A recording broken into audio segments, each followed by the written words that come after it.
At one time, everything flickered. Early in the 20th century, Edwin Hubble, a man whose studies had included sports, law, literature, Spanish, mathematics and astronomy, finally chose a career path. He saw the stars twinkle due to the refraction of light, how the distant light gets bent as it travels through different layers of Earth's thick atmosphere. Other men, Hermann Oberth and Lyman Spitzer, suggested sending the telescope into space, past the atmosphere, so that we could see the stars without them flickering. Until men could do that, Edwin wrote about how to photograph distant stars, and we learned a lot from him about how big the universe was, and by the colour of stars, how fast it is growing. He died before he could be given the important Nobel Prize, so people named a comet after him, and a crater on the edge of the moon.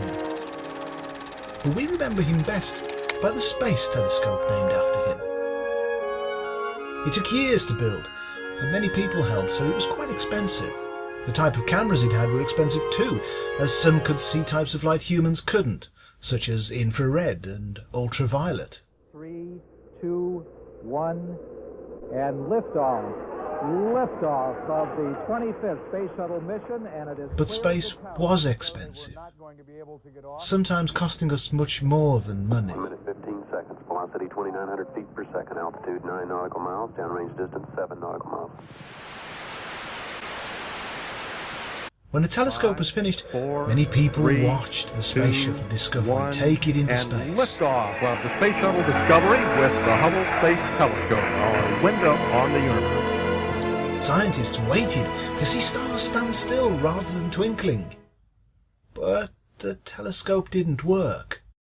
Its 2.5-metre mirror was not perfectly shaped. An early trip back to the telescope meant that it could be fitted with a corrective lens, like glasses correct your eyesight. That made a big difference. We were even able to see a comet splash into Jupiter.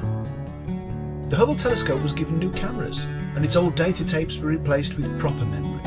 To help with the colder space, Hubble was given new blankets to keep its new gyroscopes warm. The Hubble uses as much energy as a steam iron, and its rechargeable batteries had to be replaced eventually too. Hubble has been in space since 1990, and it still sends us beautiful pictures of distant galaxies from its view above our atmosphere. We continue to learn so much more about the birth of our universe when it doesn't twinkle. While the age of flickering film has ended, some things continue to shine brightly for us. Thank you, Dr. Hubble, and the telescope we named after you.